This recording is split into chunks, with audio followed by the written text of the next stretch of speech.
debate in the U.S. Congress about how the president's new budget will shape competition with China. Welcome to VOA Asia Weekly. I'm Chris Casquejo in Washington. That story's just ahead, but first, speaking headlines. The leader of the Thailand opposition Move Forward Party, Pita Limjaroenrat, said on Monday he wants to form a coalition government after receiving the most votes in Sunday's election. Who becomes the next prime minister will depend on a vote set for July that includes all the House lawmakers, plus the 250-seat military-appointed Senate, whose members share the establishment's conservative policy. The winner must attain at least 376 of their combined 750 votes. U.S. President Joe Biden held a bilateral meeting in Japan Thursday with the Japanese Prime Minister Fumio Kishida ahead of the Group of Seven summit in Hiroshima. But Biden canceled his extended trip abroad to Papua New Guinea and Australia next week to continue debt ceiling talks with congressional leaders. South Korean President Yoon Suk-yeol and Canadian Prime Minister Justin Trudeau met Wednesday in Seoul to discuss North Korea human rights issues and ways to strengthen cooperation on the trade of minerals critical for production of electric vehicles for the U.S. market. China said on Wednesday that it wants to further deepen relations with Kazakhstan, both in times of prosperity as well as of adversity. President Xi Jinping told his visiting Kazakh counterpart in Beijing. This week, China hosted an in-person summit of Central Asian leaders. China's investments in Kazakhstan, Kyrgyzstan, Tajikistan, Turkmenistan, and Uzbekistan reached a record high of more than $70 billion in 2022. The Philippine Coast Guard released a video on Monday showing navigational buoys placed within an exclusive economic zone in the South China Sea that a government official said were to assert sovereignty over the Spratly Islands in an ongoing territorial dispute with China. Top U.S. administration officials testified Tuesday on Capitol Hill about how the president's new budget request is expected to shape U.S. competition with China. VOA correspondent Carla Babb has details. We find ourselves today at a real turning point.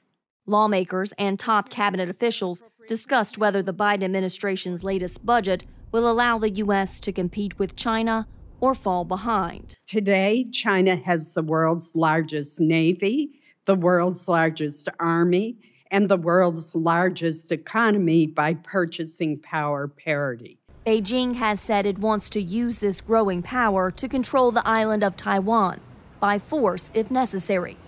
50% of world trade travels through the Taiwan Strait, and Taiwan manufactures more than 70% of the world's semiconductors, the foundation for computers. If there were to be a crisis as a result of unilateral action taken by China with regard to Taiwan, we would have a global economic crisis on our hands that country after country would be affected by.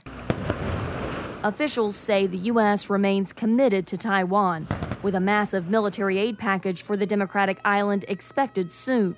And Defense Secretary Lloyd Austin warned that if Congress fails to pass a U.S. budget on time, U.S. interest would suffer. It will delay our ability to get the critical munitions that we need for ourselves and also to support our allies and partners as well. But Republican Senator Lindsey Graham criticized the administration for trying to pin U.S. shortcomings vis-a-vis China on Congress. This idea that we have a strong China policy is a bunch of crap.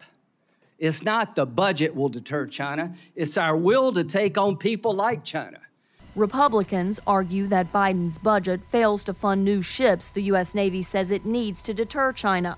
And they criticize the president's refusal to declare Russia a state sponsor of terrorism over its war in Ukraine, which senators on both sides of the aisle say would send a strong message, while Beijing reportedly weighs sending military aid to Moscow. Carla Babb, VOA News, Washington.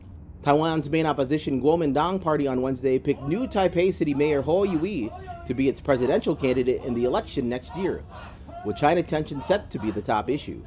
The KMT favors close ties with China while the ruling Democratic Progressive Party champions Taiwan's separate self-governing identity. Ho will run against the DPP's William Lai, Taiwan's vice president, who was leading Ho by about 5 to 10 percentage points, according to 3 Taiwan polls released this week. Visit voanews.com for the most up-to-date stories. Thanks for watching VOA Asia Weekly. I'm Chris Casquejo. Until next week. We leave you with footage shared on social media that showed coral reefs off the coast of Japan spawning underwater last Friday, simultaneously releasing a blizzard of tiny eggs and sperm, also known as gametes, into the ocean.